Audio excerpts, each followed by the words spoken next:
We are tracking the chill and even a few flakes of snow holding on across parts of eastern Kentucky. Now tonight, it's just going to get plain old cold. We will track it coming up. Firefighters say heating equipment is one of the leading causes of home fire deaths, especially during the winter months. Coming up, find out what tips we can use to prevent a fire from happening. With winter on the way, one Lexington homeless shelter is asking the community for help.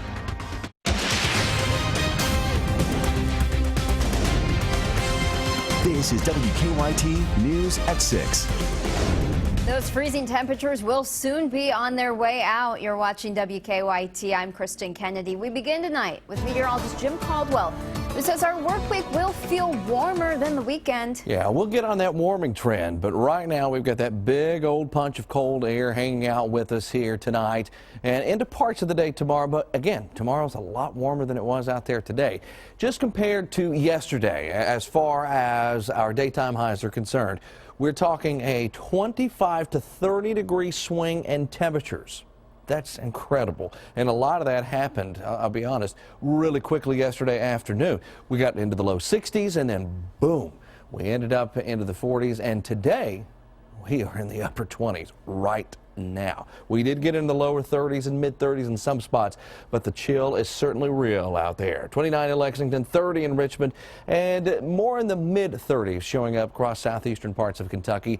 That's also where they're running into more snowflakes. They're still ongoing out there, at least a few. Now, this isn't one of those deals where it's just going to cause any major problems, but they're still tracking at least a few light snow showers through parts of the mountains. We'll track that out of here, though, and that warming trend will come into play. We'll take a closer look coming up. Firefighters say the risk of house fires always rises when temperatures drop. Crews tell us heating equipment is the leading cause of home fire deaths during winter months. WKYT's Mike Byer is talking to firefighters about space heater safety. He has our top story at 6. With cold weather here and winter on the way, people tend to use other heating solutions to stay warm, and Lexington firefighters say that can cause a spike in the number of house fires. You always want to do everything you can to prevent a house fire.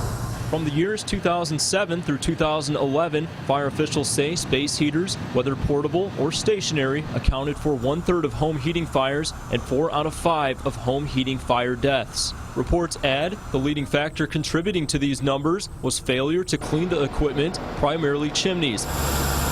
In order to prevent a fire from breaking out in our home, Lexington firefighters say we should follow these life-saving tips. The main thing to prevent fires with portable heaters is to keep anything that can burn at least 3 feet away from it, and also create a 3-foot zone where you don't allow your children in.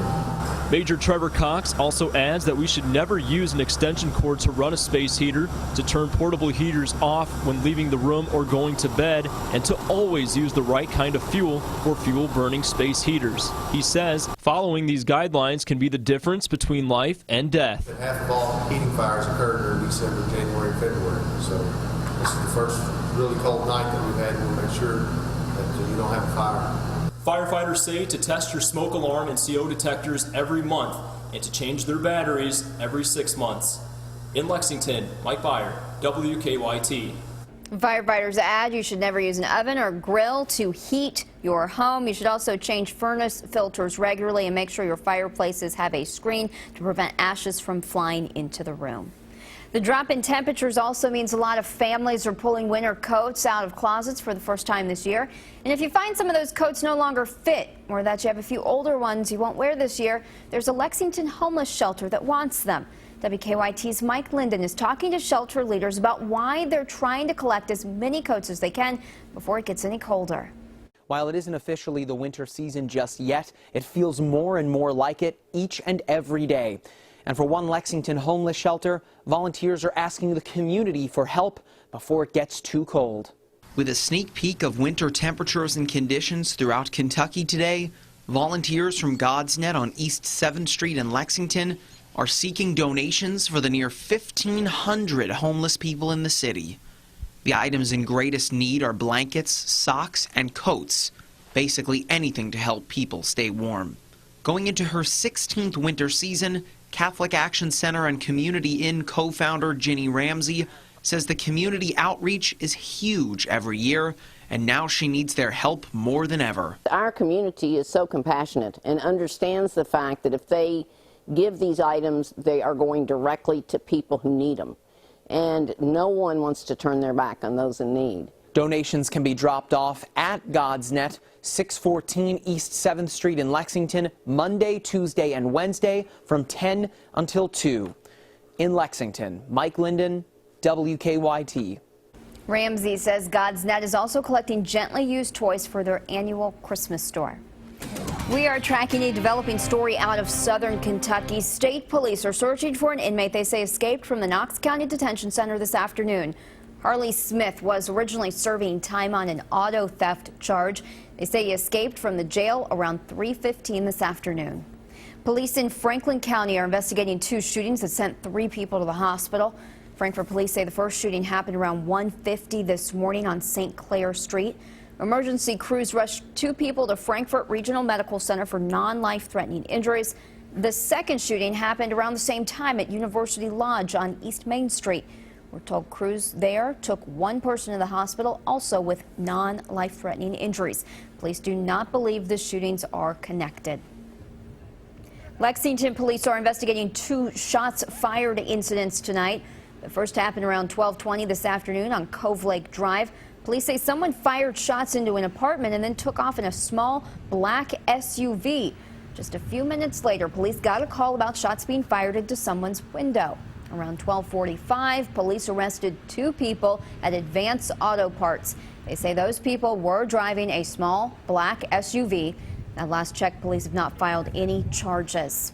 An Allen County man accused of killing a 7-year-old girl will face a judge tomorrow. State police arrested Timothy Madden Friday, almost a week after finding Gabby Doolin dead in a creek near Scottsville High School. Gabby went missing during her brother's football game. Madden is charged with murder, rape, sodomy, and kidnapping. State police say DNA records led them to Madden. He is scheduled to be arraigned tomorrow at 3:30 in Allen District Court. A Russell County woman is now facing a murder charge in connection with a deadly crash. State police say Leslie Carol Penrod was involved in a crash that killed a motorcyclist this past summer in Casey County. An arrest warrant shows troopers picked her up last night in Lexington. Penrod faces murder and wanton endangerment charges for the death of Robbie Howe. Deputies say evidence obtained at the scene of the crash suggests Penrod was under the influence of drugs or alcohol. 2 people are recovering tonight from a crash in Laurel County. The wreck happened on US 25 north of London around 5:30 yesterday evening. Deputies say a pickup truck lost control on the slick road and went into a ditch. The driver, 49-year-old Gary Overbay, and his passenger both went to the hospital. A man faces drug charges tonight after a crash in Boyle County. Danville police arrested 29-year-old Darren Williams. They say he was driving on East Martin Luther King Boulevard when he hit a parked car. Williams went to the hospital with non-life-threatening injuries. Police say while Williams was in the hospital, they found marijuana and a large amount of cash in his car. They arrested him when he left the hospital and charged him with trafficking marijuana and possession of drug paraphernalia. A group of volunteers at Camp Nelson National Cemetery need help honoring those they help bury. The Camp Nelson Honor Guard is in need of funds. WKYT's Sean Moody is in Jessamine County showing us how donations help them help veterans. It takes a lot of work to put on an enhanced burial at Camp Nelson National Cemetery. Probably 4, 5, maybe 7 hours, depending if it's 2 horses or 1. There's the standard military service with the folded flag, but a lot of families ask for the enhanced burial. That's where the all-volunteer Camp Nelson Honor Guard comes in. A caisson drawn by a horse, a riderless horse, and then a cannon salute. Helping honor veterans like this is a passion for retired Army Chief Warrant Officer Denny Hart. It makes me know that my veteran friends will rest in peace and that they will be honored for their service, and that the family members that are there know that they're appreciated as well. This is the main carriage that we use. When they're not doing funerals, though, there's still a lot to take care of. The horses still need to be maintained. The house needs to be maintained. All the equipment needs to be maintained. So it's a major undertaking. Which is why Chief Hart is trying to get the word out. We're novices. We're not professional fundraisers. The cemetery is federally funded. We are not. We are solely on donations and volunteerism. Their services don't end at just funerals. They've got this camera and monitor set up so service members can do video calls with their families. That family member sitting here, for those few seconds, those few minutes, have a sense of connection. That soldier, no matter where they are, can see their child, can see their wife, they can see their family. Chief Hart wants to be sure the organization will serve veterans like this and other ways for a long time to come. We need your help. We need your $10. And if you're a big company, multiply that $10, please. Support it. It's needed. It's honorable. In Jessamine County, Sean Moody, WKYT. A Lexington tattoo parlor is donating proceeds tomorrow to an organization that helps cancer patients. Tattoo Charlie's is participating in the 5th annual Tattoos Against Cancer fundraiser. For a minimum donation of $20, the shop on New Circle Road will give donors some new ink. All proceeds go to Megan's Mountain, which provides amenities for kids that are going through cancer treatment, whether that be games, summer camp, food, whatever they need to make their stay and get their treatments a little nicer. In the last 4 years, Tattoo Charlie's has raised more than $25,000 for Megan's Mountain.